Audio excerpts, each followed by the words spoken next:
ገጣሚት ህሊና ደሳለኝ በትላንትናው ዕለት በስርዓተ ተክሊል ከእጮኛዋ ከአቶ ሄኖክ ታደሰ ጋር ጋብቻቸውን ፈጽመዋል።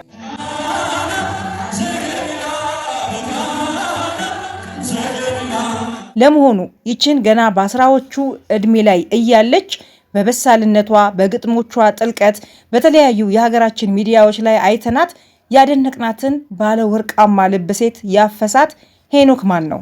የትስ ተዋወቁ? የሰርጋቸው ቦታስ? እና ስለ ሰርጋቸው ሁኔታም በዝርዝር የማቀርብላችሁ ይሆናል። አብራችሁን ቆዩ። ህሊናን ብዙዎቻችን በደንብ ያወቅናት በ2012 የዘመን መለወጫ ዋዜማ ላይ ገና በ17 ዓመቷ የ12ኛ ክፍል ተማሪ እያለች በቤተ መንግስት ባቀረበችው የማጀት ስር ወንጌል የተሰኘ ግጥም ነው። ትግስትም ልክ አለው ፈርተን እንዳይመስለው ስላቀረቀርን ማተባስሮን እንጂ ተጣልተን እንዳንቀር በክፍፍል ገደል ከሀገር ክብር በልጦ ሞት ብርቃችን አይደል። በወቅቱ ጠቅላይ ሚኒስትር አብይን ጨምሮ ቦታው ላይ የታደሙት ሁሉ ተደምመውባት ነበረ። ብዙ ሚዲያዎችም እንግዳ አድርገው አቅርበዋት ነበር። ሰይፉም ከጥቂት ወራት በኋላ በሰይፉ ኦን ኢቢኤስ ፕሮግራሙ ላይ አቅርቧት እውነት ግን 18 ዓመትሽ ብቻ ነው ሲል ደጋግሞ ጠይቋት ነበረ። አሁን 18 ዓመት ነው። አዎ 18 እሺ ይደጋገምካት ይችላል። ለምን መሰለሽ ብዙ የ18 ዓመት ልጆች ጓደኞች ወይም ደግሞ በቅርብ ማቃቸው ሰዎች አሉ። እነሱ እንደዚህ አውርተውኝ አያውቁም። ያንቺ ለየለ 18 አይመስልም። በብስለቷ በአነጋገሯ ለሀገሯና ለሃይማኖቷ ባላት ፍቅር ተገርሞ ነው የ18 ዓመት ብቻ አትመስይኝም ሲል በጥያቄ በሚመስል ሁኔታ አድናቆቱን ገልጾላት ነበረ። እንዳልኳችሁ ያኔ ገና የ12ኛ ክፍል ተማሪ ነበረች። ከዛም ሀገር አቀፍ የ12ኛ ክፍል ማጠናቀቂያ ፈተና ወስዳ ከፍተኛ ነጥብ አምጥታ ጎንደር ዩኒቨርሲቲ ገብታ በህግ የመጀመሪያ ዲግሪዋን ይዛለች። ለምን ህግን መረጠች የሚለውንም ወደ በኋላ ላይ በደንብ የማብራራው ይሆናል። እንግዲህ ገና 25 ዓመት ሊሞላት 2 ወራት የቀራት ገጣሚት ህሊና ደሳለኝ በአዲስ አበባ ነው ተወልዳ ያደገችው። ከልጅነቷ ጀምሮ በቤተ ክርስቲያን ስርዓት ነው ያደገችው። የፍሬ ሃይማኖት የሰንበት ትምህርት ቤት አገልጋይ ነች። ባለቤቷም ህሊና ያደገችበት የፍሬ ሃይማኖት ሰንበት ትምህርት ቤት ፍሬ ነው። የሚተዋወቁትም እዛው አንድ ላይ ሲያገለግሉ ሲሆን ህሊና ሄኒን የመረጥኩት ለእግዚአብሔር ያለውን ፍቅር አይቼ ነው። በተለየ መንገድ ነው የማረከኝ። የሚገርመኝ ነገር ከአምላኩ ጋር ያለው ግንኙነት፣ ለፈጣሪ ያለው መገዛት፣ መታመን በጣም የሚገርም ነው።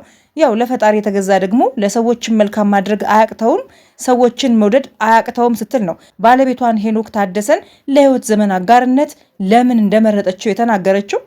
በሚገርም ሁኔታ የሚያውቋቸው ሁሉ የሰርጋቸውን ቪዲዮ ያዩ የሚገርም መገጣጠም ነው ሲሉ ነው ለጋብቻቸው መልካም ምኞታቸውን የተመኙላቸው። ሁለቱም በቤተ ክርስቲያን ስርዓት በሰንበት ትምህርት ቤት አገልጋይነት ያደጉ ክብራቸውን እስከ ጋብቻ ድረስ የጠበቁ ልባሞች ናቸው። በጴጥሮስ ወጳውሎስ ቤተክርስቲያን አገልጋዮች ነበሩ። ባለቤቷ ሄኖክ እንደ ህሊና ሁሉ ዩኒቨርሲቲ ገብቶ የተማረ ዲግሪ ብቻ ሳይሆን ማስተርስም ያለው በቤተክርስቲያን አገልግሎት የታወቀ የሚወደድ መልካም ባህሪ ያለው ወጣት ነው። ዩኒቨርሲቲ ገብቶ ከዛ በድንግልና የዩኒቨርሲቲን ፈተና ተቋቁሞ መውጣት በጣም ከባድ ነው ለብዙዎች። ህሊናና ሄኖክ ግን አሳክተውት ይሄው ትላንትና ጋብቻቸውን በስርዓተ ቤተክርስቲያን በስርዓተ ተክሊል አከናውነዋል ማለት ነው። ቅድም እንዳልኳችሁ ህሊና በመጪው ሚያዝያ 5 ነው ገና ከ2 ወራት አካባቢ በኋላ ማለት ነው 25 ዓመት የሚሆናት ከሰፊ ቤተሰብ ነው የተገኘችው። ነገር ግን ምንም እንኳን ከሰፊ ቤተሰብ ውስጥ ብትገኝም እናትና አባቷ ነጋዴዎች ናቸው። እናም በቤተሰባቸው ውስጥ የስነ ጽሁፍ ፍላጎት ያለው ወይም ዝንባሌ ያሳየ ሰው የለም። ህሊናም የስነ ጽሁፍ ፍላጎቷና ችሎታዋ የጀመረው ታላቅ እህቷ የምታነብላቸውን የተረት መጽሐፍ ወደ ግጥም በመቀየር ስታነብላቸው ሲሆን በደንብ የዳበረውና ለዛሬ የገጣሚነት መሰረቷ የተጣለው ትምህርት ቤት ውስጥ ነው። ከ10 ዓመቷ ጀምሮ በተለያዩ የትምህርት ቤት ዝግጅቶች ላይ ግጥም እያዘጋጀች ታቀርብ ነበረ። ይህንን የግጥም ችሎታዋን ተረድተው ብቃት እንዳላትና ወደፊት ትልቅ ደረጃ ላይ ደርሳ እንደሚያዩዋት ተስፋ እንዳላቸው የነገሯት የአማርኛ መምህሯ ሲሆኑ በጊዜው የ8ኛ ክፍል ተማሪ ነበረች። የአማርኛ መምህሯን አመሰግናለሁ ትላለች በሰማናት ቁጥር ማለት ነው። ትምህርት እወዳለሁ የምትለው ህሊና ለሰውነት የቀረበ ሙያ ውስጥ የመሆን የህግ ባለሙያ ወይም ደግሞ የስነ ልቦና ባለሙያ የመሆን ህልም ነበረኝ ትላለች። እናም 2ኛ ደረጃ ስትገባ የማህበራዊ ሳይንስን መርጣ የደረጃ ተማሪ በመሆን ካጠናቀቀች በኋላ በጎንደር ዩኒቨርሲቲ ህግ አጥንታለች። ለምን ህግን መረጥሽ ተብላ ለተጠየቀችው ጥያቄ ስትመልስ ህሊና ከልጅነቴ ጀምሮ ሰዎችን ማገዝና ለሰውነት የቀረበ ሰው እንባ ማበስ የምችል ሰው መሆን እፈልግ ነበረ። ለዛ ደግሞ ህግ የቀረበ በመሆኑ ነው ህግን የመረጥኩት። የሚቀርቡኝ ታይ የህግ ባለሙያ አትሁኚ፣ ጨካኝ ትሆኛለሽ ቢሉኝም እኔ ግን አልስማማም።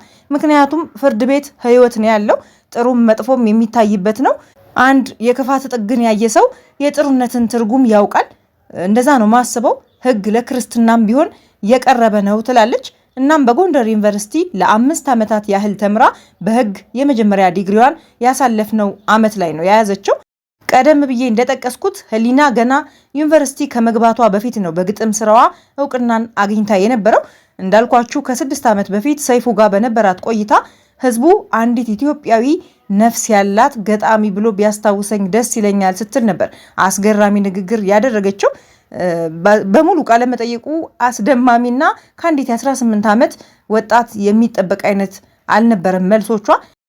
በወቅቱ ገና በ17 ዓመቷ የ12ኛ ክፍል ተማሪ ሆና ነው እንግዲህ በተለይ በቤተ መንግስት ውስጥ ባቀረበችው ግጥም መነጋገሪያ ሆና የነበረው። ያልቀረበችበት የመዝናኛ ጣቢያ አልነበረም። ከዛም በቀጣዩ ዓመት ወደ ዩኒቨርሲቲ ገባች። ዩኒቨርሲቲ የገባችው ጎንደር ዩኒቨርሲቲ ነበረ፣ በህግ ትምህርት ማለት ነው። ምንም እንኳን እሷ ሳይኮሎጂ ወይም የስነ ልቦና ትምህርት አጥንቼ ሁለተኛ ዲግሪን ደግሞ ህግ ነው የምማረው ወይም የማጠናው ብትልም የደረሳት እኛ ሀገር በምርጫ ብቻ አይሆንም። እናም የደረሳት የህግ ትምህርት ነበረ። እሱም ቢሆን ሁለተኛ ምርጫዋ ስለሆነ አልተከፋችም ነበረ። እንደውም በቆይታዋ በጣም ደስተኛ ነበረች። ስለ ጎንደር አንስታ አትጠግብም። የጎንደር 11 ሰዓቷ ይናፍቀኛል፣ ፀሐይዋ ልትገባ ስትሞክር ያለው ቀለሙ ይናፍቀኛል ስትል በተደጋጋሚ ለጎንደር ያላትን ፍቅር ትገልጻለች። ጎንደር ትምህርት ብቻ አይደለም ያገኘችው ህሊና፣ ቤተሰብም ነው። ምናልባት ስለ ጎንደር ዩኒቨርሲቲ ሰምታችሁ ከሆነ አዳዲስ ተማሪዎች ጎንደር ዩኒቨርሲቲ ተመድበው በሚሄዱበት ጊዜ የቃል ኪዳን ቤተሰብ በሚል ከከተማው ውስጥ አንዳንድ ቤተሰብ ይሰጣል ለተማሪዎች። ወላጆቻቸውን ትተው ነው ከየሀገራቱ ወደ ዩኒቨርሲቲው የሚሄዱት። እናም ያንን አይነት ስሜት እንዳያጡ የወላጅነት አይነት ስሜትን እንዲያገኙ በሚል ነው አንዳንድ ቤተሰብ የሚመደብላቸው።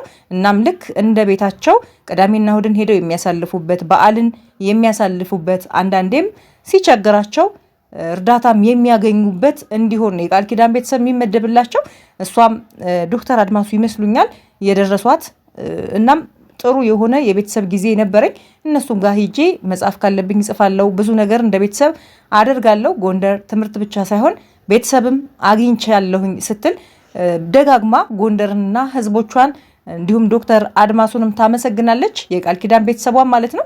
እንግዲህ ይቺ በጥበብ በፍቅር እናም በብዙ ቤተሰብ ውስጥ ያደገች ሴት ነች። እንግዲህ ይሄን ሁሉ ነገር ተቋቁማ በ17 ዓመቷ ገና መታወቋ፣ በብዙ አጀብ መከበቧ ምንም ከዓላማዋ ዘንፈል ሳያደርጋት ነው ለዛሬው የተክሊል ጋብቻ የበቃቸው።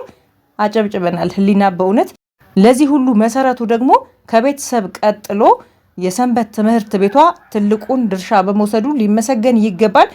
በጣም ብዙ ጊዜ ከሰንበት ትምህርት ቤት የሚወጡ ልጆች በስነ ጽሁፍ ችሎታቸውም ሆነ በስነ ምግባራቸው የተመሰገኑ ናቸው። እናም ወላጆች በዚህ አጋጣሚ ልጆቻችሁን ወደ ሰንበት ትምህርት ቤት እንድትልኩ አደራ ለማለት እወዳለሁ። ሰንበት ትምህርት ቤት በመንፈሳዊ ብቻ ሳይሆን በዓለማዊ ህይወታቸውም ጠንክረው የሚወጡበት፣ ጓደኞች፣ ወንድሞች፣ ወዳጆች የሚያፈሩበት በመሆኑ ስለ ሰው ማንነት ለማወቅም ሰዎችን ለመርዳት ፍላጎት ለማሳደርም ትልቁን አስተዋጽኦ ስለሚወስድ ልጆቻችሁን ወደ ሰንበት ትምህርት ቤቶች ላኩ።